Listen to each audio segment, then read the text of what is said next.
Welcome to the OK, Let's Learn podcast, where we dive into books, stories, people, and tons of different topics.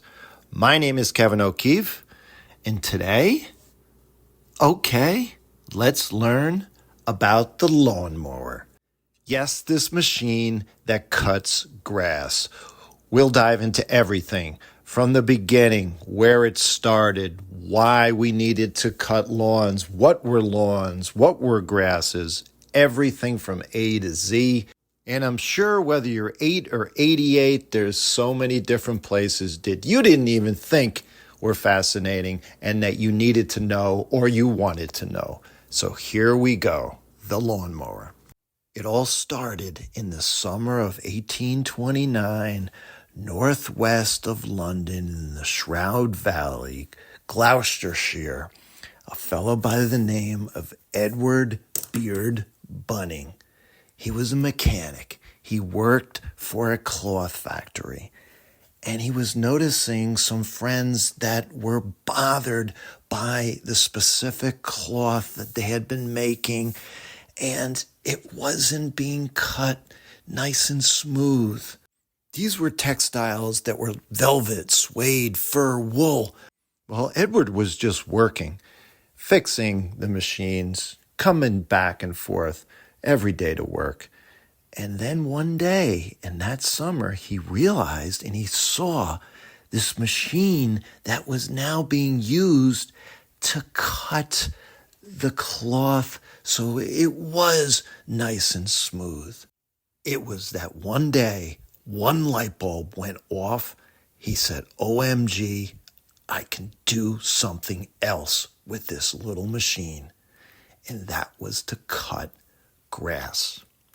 He was an engineer. He was a builder. He was a person that came up with ideas. He didn't let anybody know about it. And as legend was told years later, he actually put together this rotating blades around this cylinder that you could push from behind. And he actually tried it out in grass outside at night, so no one would know about it. A year later, he went to the patent office and had this invention all in his name. And yes, it was the lawnmower. Now, to go back for a second, adults and children, it's interesting to realize this machine that had given Mr. Budding the idea for the lawnmower was actually trying to get out this irregular nap.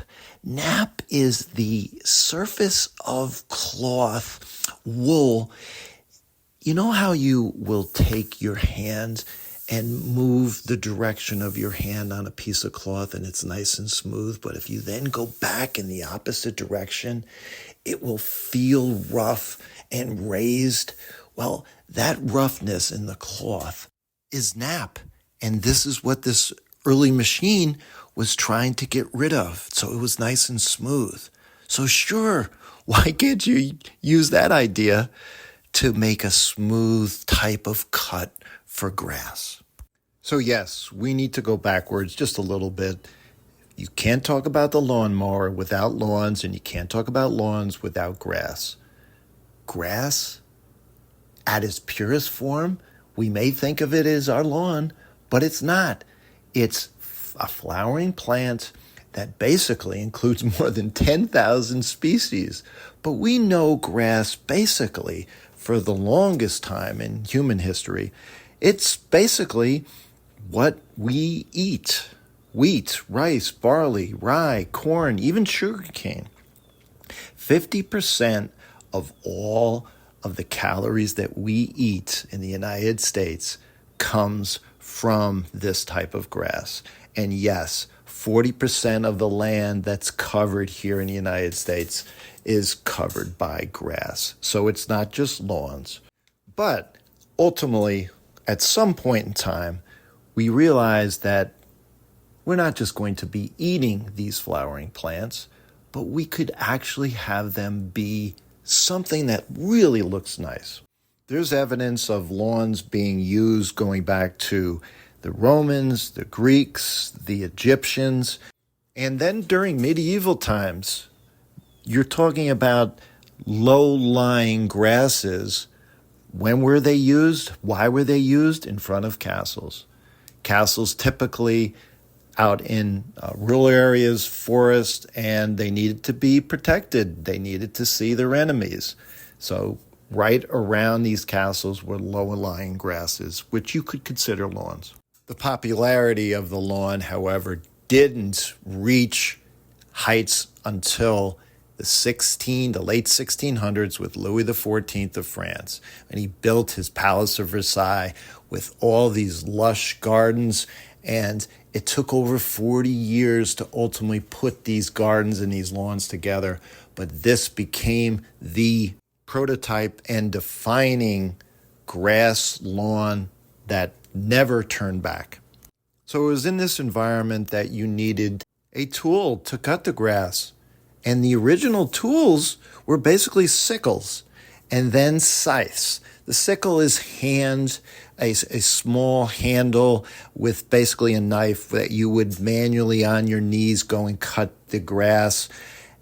But the scythe still used today. If you see some videos of this, it's a long pole attached to a curved blade, and you would get down again, bending your knees from right to left, swoop through, and yes, you could cut a wide area, but it was clear. Once Mr. Budding came along, there was no turning back. It's obviously easier with a mechanical machine. And immediately, he was able to get funding from a John Farabee. And they, over the next 10 years, were able to sell 1,000 of these lawnmowers. And they really set the scene for a lot of sports being able to be played on surfaces such as grass, tennis courts. You had lawn bowling, which was very popular back in the day, and even football, to the point where now you had areas that could be easily mowed using this machine. And it's interesting also to see that the initial machine had to be operated by two people. First person in the back pushing it, and then the person up in the front actually pulling on it. It was heavy and it was noisy. So obviously over the years, it was refined, improved in so many different ways. And Mr. Budding tragically passed away from a stroke only 16 years later at the age of 50. So he really did not benefit that much and make a lot of money from his invention.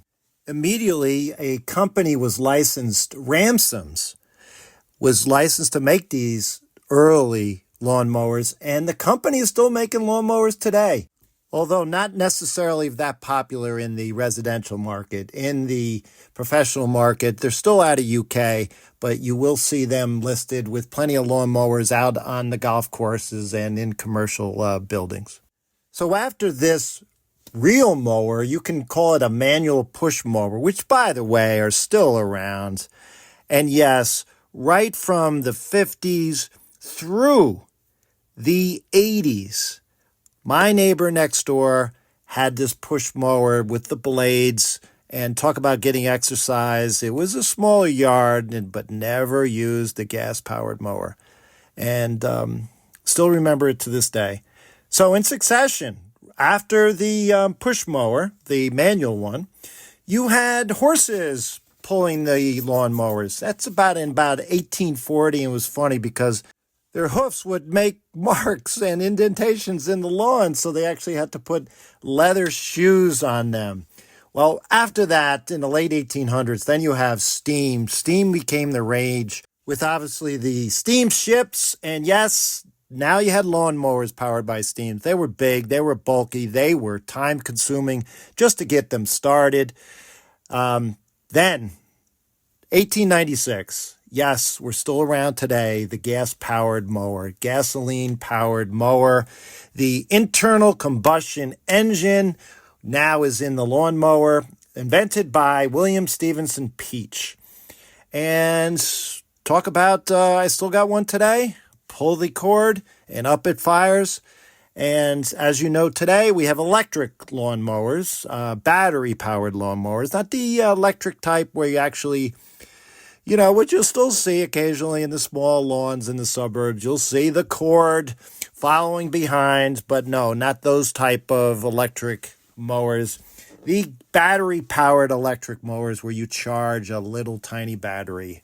And as you know, all through these years, you can just see it in any neighborhood with landscapers. You've got the ride-on mowers, which, again, a lot of individual homeowners will have it. I never had it myself, but the lawnmowers that landscapers use, huge, very wide, fast. You'll actually see, as you know, landscapers just standing up on it, and will take me 2 hours to do my lawn.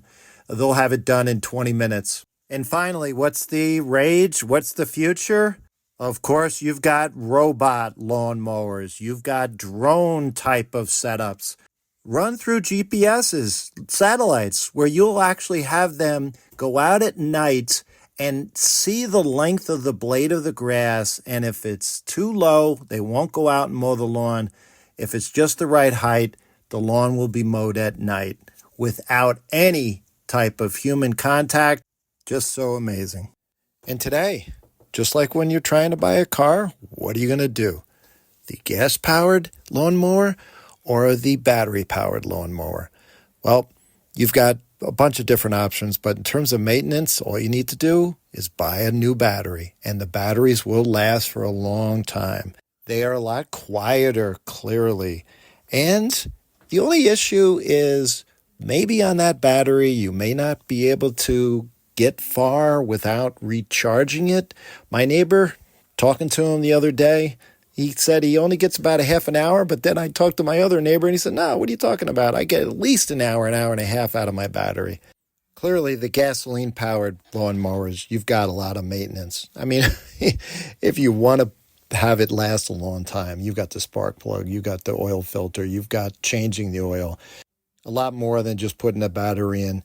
The battery-powered, the most popular, seems to be this Ego brand. The old gasoline-powered ones, you've got Craftsman, Toro, Honda, Briggs & Stratton, you name it. Finally, cost is a factor. You can always get models on sale, but no doubt that the battery-powered lawnmower on average will cost you at least, if not double in some cases, definitely a couple $100 more. So let's wrap up the podcast with the top 7 most interesting facts about the lawnmower. Number 7, you can't have a lawnmower without a lawn, and a lawn is grass. But there's 2 types of grass. There's the forage grass and the turf grass. The turf grass is the lawn. It's not meant to be eaten. Yes, grass can be eaten, but you don't want to eat the grass that's on your front lawn, definitely if it's been fertilized, but even if it hasn't, turf grass is the kind that's just used to make your house look nice. And other types of grasses, yes, are wheats, barley, oats, you name it. Number 6. 6-7. All right. Number 6. 2 people had to operate the first lawnmowers. You had one person pulling and one person pushing. Yes, they were big. Number 5. Initially, way back when, who were the first lawnmowers? Your sheep and your cows. That's how grasses were cut back in the day. Number 4. Yes, back in the day. Next came the scythe. And the scythe then became the first lawnmower, the manual hand-push reel lawnmower that is still around today. Number 3, most interesting fact about the lawnmowers. Yeah, they're here today. You're going to see them sooner and sooner. Once robots are pretty much taking over our planet, the robot now is also the lawnmower, the robot lawnmower. Number 2, When did the lawn, and for that reason, having to cut a lawn, use some type of lawnmower, when did it become popular? With Louis XIV in France, with his Palace of Versailles in 1631. And finally, the number one most interesting fact about the lawnmower is Edwin Beard Budding. That's Budding. He's the inventor. He didn't make really any amount of money off it. He died young, but when did he come up with the invention? Because he saw a cutting machine that wasn't doing the best job getting rid of nap in cloth fabric. Friends, thanks for staying with me on this journey of the lawnmower. Reach out to me at kevmok21@gmail.com. This has been the OK Let's Learn podcast. Help me spread the word. Tell your friends and family. Review me on Apple Podcasts, and a 5-star rating is always appreciated. Until next time, tune in to see what we will be able to learn about next, because you never know what's around the corner. Have fun and keep learning.